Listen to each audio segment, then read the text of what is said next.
All right, you guys, we're going to do things a little bit differently today. We're going to use the podcast setup for a video, in case I magically find the time to also start turning this content into podcast episodes. So let's go ahead and get started.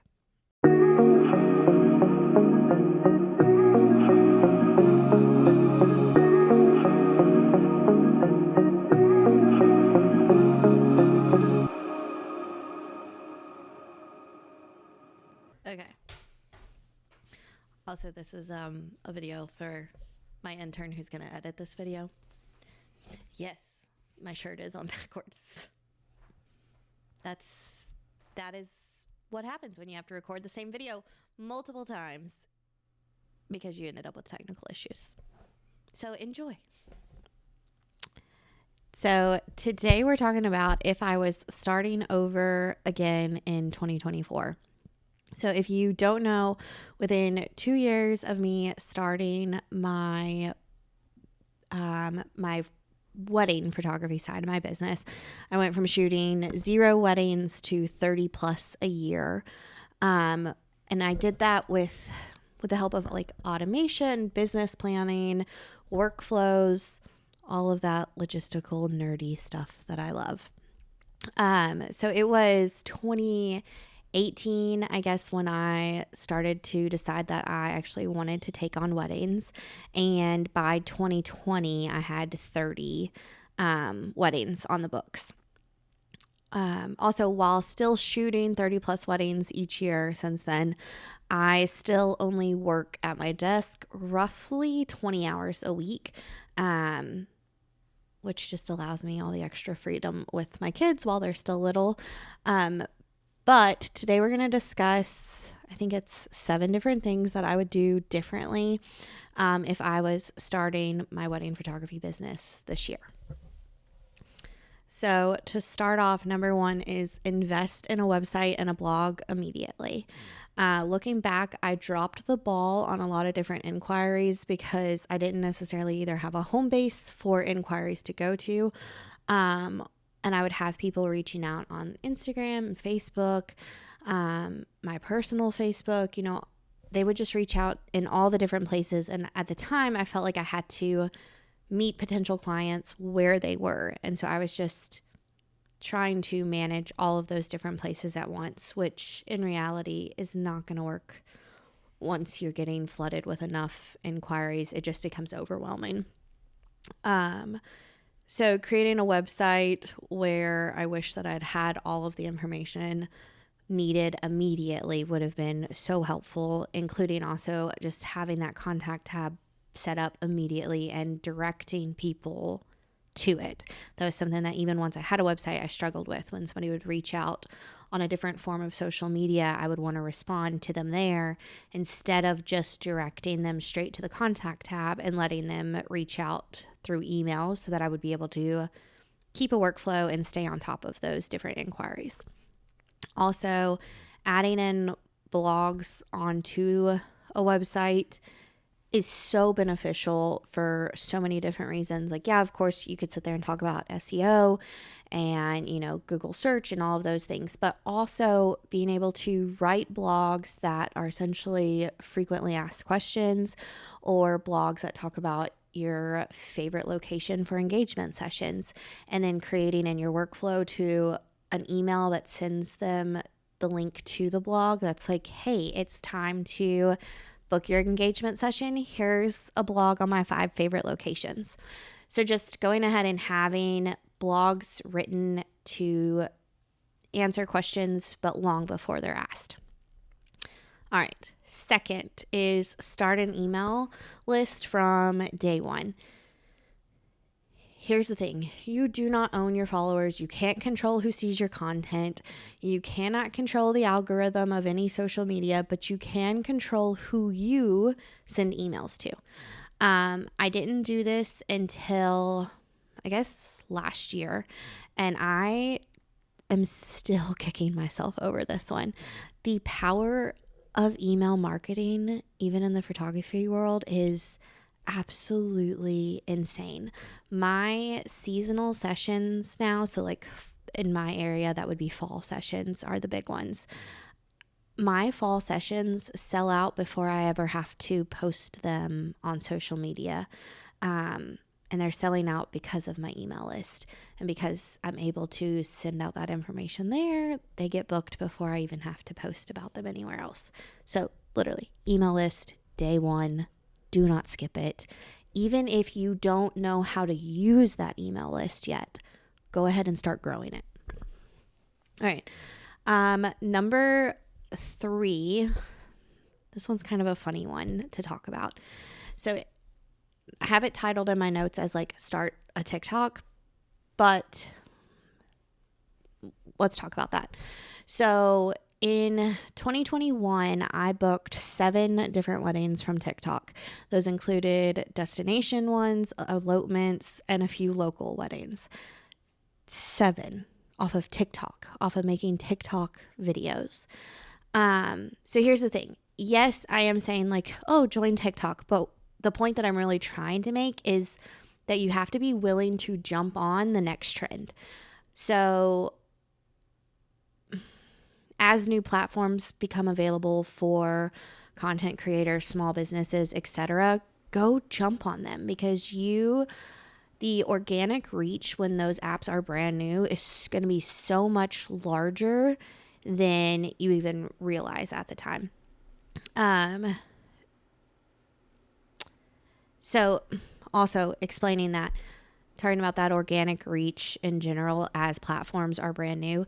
I think my second video on TikTok reached like 2 million views within 24 hours of it being posted. But there was an ROI on it type of thing, because as they were learning their algorithm, it was reaching people locally type of thing. So it's just this whole number 3 is really just being willing to try new avenues as they come available. Because when you do the math on, even just when I do the math on TikTok, that means that in 2021, I booked $20,000 worth of weddings because of some TikTok videos. Like, it was so interesting getting inquiries that said, I found you on TikTok and realized that you're local, or I found you on TikTok because it was a video of you shooting at our venue. So just don't be afraid to find your clients in the new places that they're hanging out. All right, next one is joining Facebook groups that are actually helpful. There are so many freaking photography related Facebook groups out there. You have them for editing, you have them for shooting in manual, you have them for just generic, you have them for presets. There are so many. But if you're not finding ones that are genuinely helpful, you are wasting your time sitting there and scrolling, because that's exactly what you're going to end up doing. This is the part where I'm obviously going to plug my Facebook group that we run for photographers. It's kind of geared towards photographers with ADHD who are trying to learn the back end business of things and like the logistical things that go on behind the scenes, or learning how to set up workflows and different systems in their business. But again, join ones that are actually helpful and stop scrolling the ones that are drama based or are just, hey, look at this really cool photo that I took. Next is invest in paid education. Look, time is money. End of discussion. Yes, you can learn anything that you need to know out there on YouTube for free, but how much time is it going to take you to find all of those pieces of content and all of that information? It is going to take hours to locate it all. Those are hours that you are now spending away from learning the actual content, away from your clients, away from setting up systems in your business that are going to allow you to find your ideal clients, create client experiences that matter, etc. So consider, when you're looking at online courses or mentoring, that it is really, you are paying to save yourself the time. You are paying to have all of those resources in one central location. And I think that when you're first starting a business, it's just hard to convince yourself to invest that money sometimes, or to realize the ease of online courses or the ease of mentoring sessions, because it saves so much time and is going to help you get light years ahead quicker because you're not wasting time finding the content. Next is choosing a gallery host that allows you to upsell.